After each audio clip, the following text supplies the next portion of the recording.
le Heartfulness par apporter au public, quels sont les impacts dans le domaine de la méditation et qu'est-ce que ça peut apporter dans le développement humain et individuel de tout un chacun. Et à la suite, je continue à vous le dire. D'accord. Et qu'est-ce que la méditation? Parce qu'on parle de yoga et on ne saurait parler de yoga sans parler de méditation. C'est quoi en fait la méditation? Vous voyez, qu'est-ce que la méditation, comme vous avez demandé? La méditation consiste à penser continuellement à une chose, si possible, sans interruption. C'est une pensée menant à son terme. Mais si nous pouvons développer ici, qu'est-ce qu'une pensée menant à son terme, par exemple? L'idée de la méditation étant une pensée continuelle, on peut la comparer au processus de creusement d'un puits. Voilà. On continue à creuser jusqu'à ce qu'on trouve de l'eau. Cela implique de s'en tenir à une pensée constante pendant un certain temps. D'accord. Que se passe-t-il lorsque nous creusons un puits? Au début, il en sort des pierres, des débris, puis peut-être quelques déchets enfouis depuis longtemps. Ainsi, d'autres couches rocheuses, ensuite du sable et enfin de l'eau.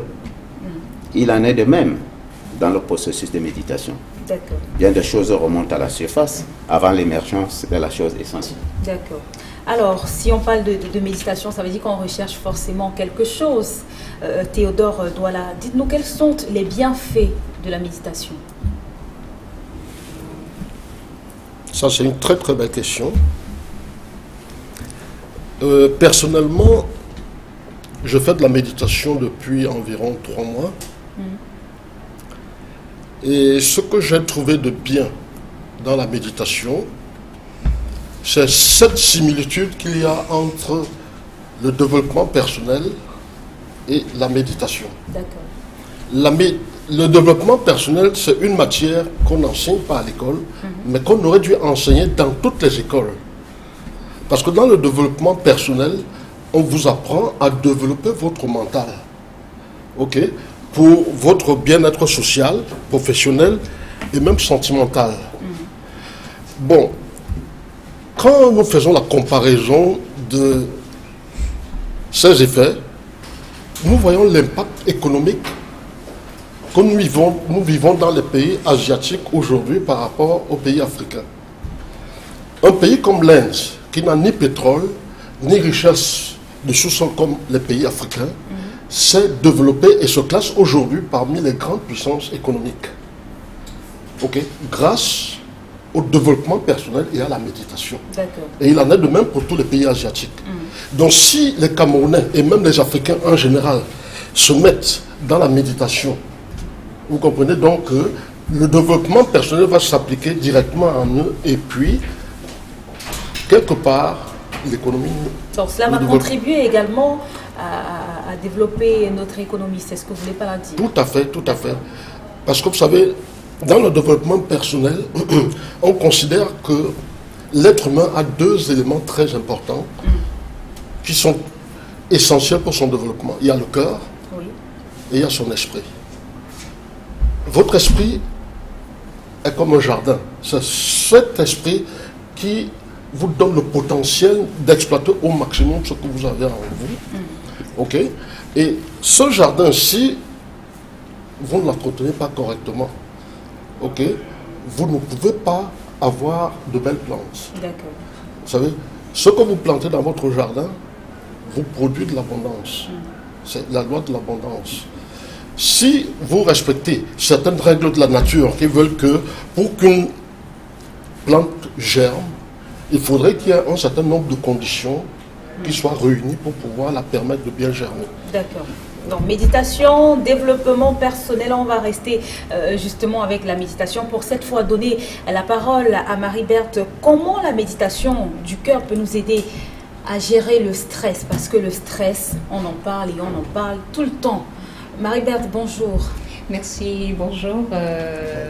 Bonjour chers téléspectateurs.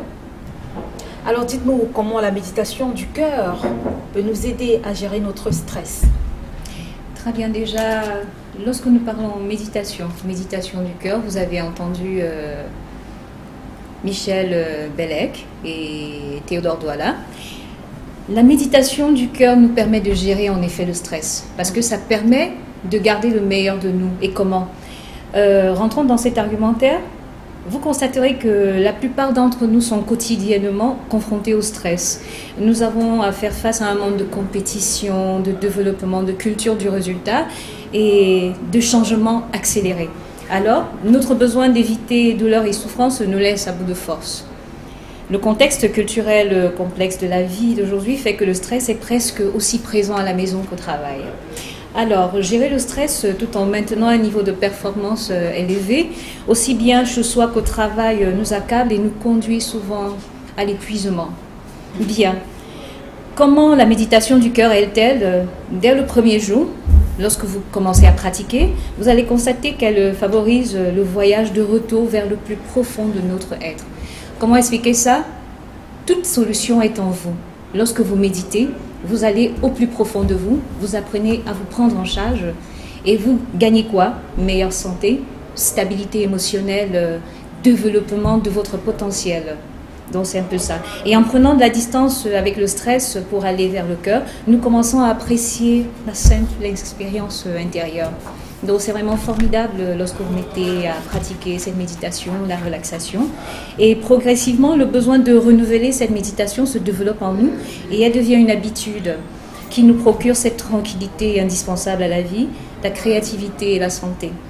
Notre conscience de plus en plus épurée nous permet de penser clairement, d'être plus performant, d'avoir une stabilité dans sa vie familiale, dans le développement de ses entreprises et dans un impact social grandiose. C'est pour ça que c'est conseillé dans les entreprises. On en parle de plus en plus dans les entreprises, de pratiquer la relaxation, la méditation et même en milieu dans les églises et autres, c'est important, la méditation. D'accord. On va revenir avec vous pour terminer, Michel Bilek, parce que vous avez cet événement que vous organisez jeudi ici à l'Institut français de Douala. Ce sera à partir de quelle heure et qui est convié? À partir de 14 h. Et nous aurons comme intervenants des professeurs des universités, un sociologue, un psychologue, un historien et un médecin, disons qu'un cardiologue pour les problèmes de santé, et un sociologue pour les problèmes de masse, et un psychologue pour les difficultés morales. Qui est invité à cet événement? Oh, des professeurs d'université. Qui peut prendre part à côté de ces professeurs? Ah, ben justement, quand on parle des professeurs d'université, des personnalités civiles, oui, des personnalités civiles, des hommes et femmes de médias, et les hommes du peuple, des personnalités du peuple qui pourront bénéficier et profiter de cela.